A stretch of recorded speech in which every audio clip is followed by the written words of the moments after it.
Mas antigamente ter filho e ter um filho homem era algo muito mais importante, tinha uma importância ímpar para o povo. Era a ideia da virilidade do homem, era a virilidade da sua família, e parece que a Sara tinha problemas, tinha dificuldades.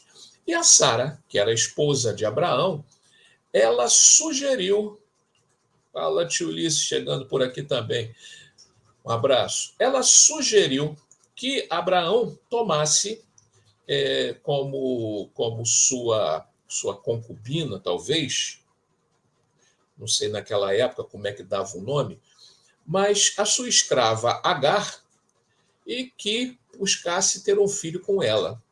E ele foi, era permitido, a lei permitia, e ele foi ter com Agar. E teve um filho. Nasceu esse filho chamado Ismael, o filho Ismael. O mesmo Ismael que é o responsável pelo Brasil, é aquela pessoa, o coordenador do Brasil, junto a Jesus. É a pessoa que se reporta a Jesus para falar tudo que precisa ser falado, para fazer tudo que tem que ser feito com relação ao Brasil. Ismael foi o primeiro filho de Abraão. Boa noite, Ayrton Pereira da Silva. Um abraço de Cuiabá, Mato Grosso. Um abração. Mas então, a história justamente diz isso. Então, o primeiro filho de Abraão foi o Ismael, que é o responsável pelo Brasil, espiritualmente falando. É quem dá contas a Jesus de tudo que ele quer saber e tudo que precisa ser implementado no Brasil, conforme sua decisão. Então, depois, a Sara não gostou muito disso, né? Porque ela não acreditou que fosse nascer o Ismael, aquilo não deixou ela muito contente. Agar era de uma outra facção, uma outra área. Mas aí Deus prometeu a Abraão a sua descendência, que seus filhos seriam numerosos como as estrelas do céu e numerosos como as areias da praia. Então, todos seriam filhos de Abraão, espiritualmente falando, por consideração.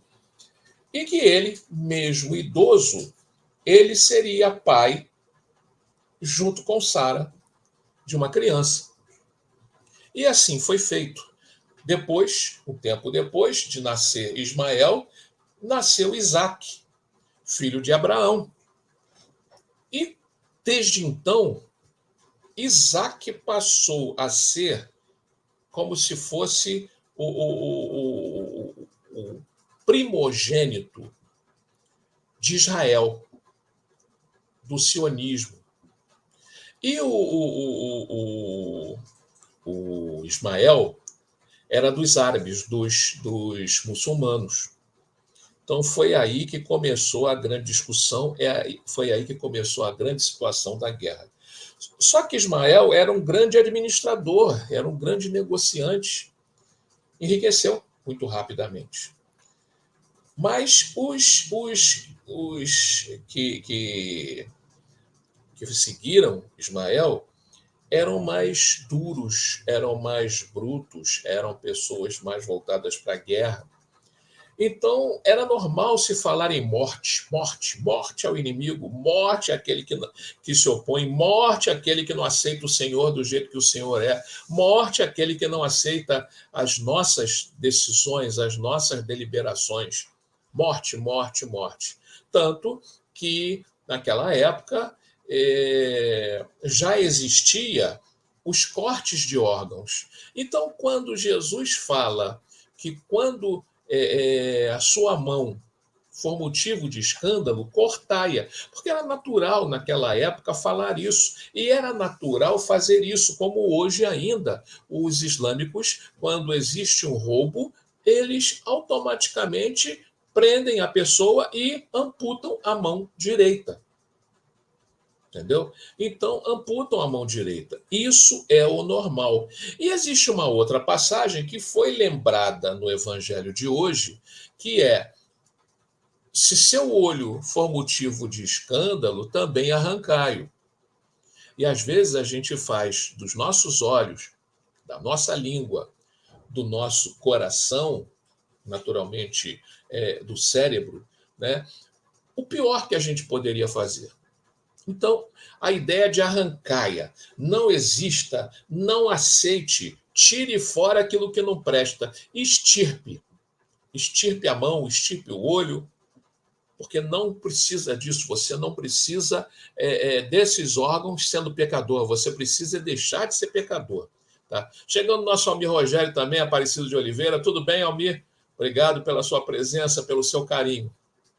Gente, se vocês forem podendo, vamos dando o like aí, né? Vamos nos inscrevendo no canal, quem não é inscrito, vamos oferecer esse papo para pessoas também que necessitam, né? Porque o YouTube sempre valoriza quando mais likes existem, então mais a gente consegue passar essa orientação para mais pessoas, e esse é o nosso objetivo. Mas então, tudo isso para dizer que o povo era muito violento. Não tinha aquela coisa de comiseração, de amor, era tudo no é meu, e se me roubar eu mato, e se fizer alguma coisa que eu não concordo, eu vou torturar, eu vou fazer, eu vou. Então, era assim. A gente está mudando isso aos poucos, mas em determinados lugares isso ainda se mantém. Isso ainda se mantém. O duro que a gente dá para poder falar sobre amor, sobre paz, sobre respeito, sobre consideração, o duro que a gente dá para falar de amor, falar de carinho, falar de respeito, falar de segurança, é muito grande.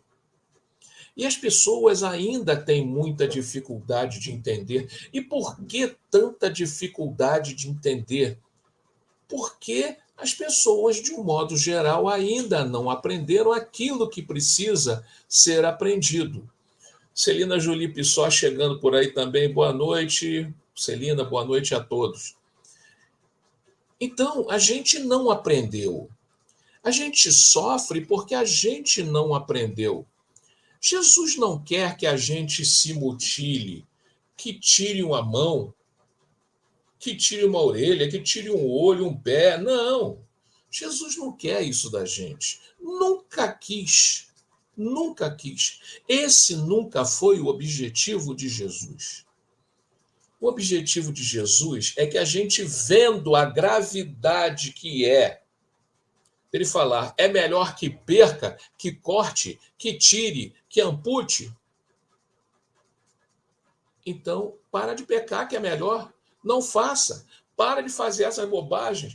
Para de cometer esses erros. Assim como a questão dos escândalos. Os escândalos, que são escândalos, evangelicamente falando.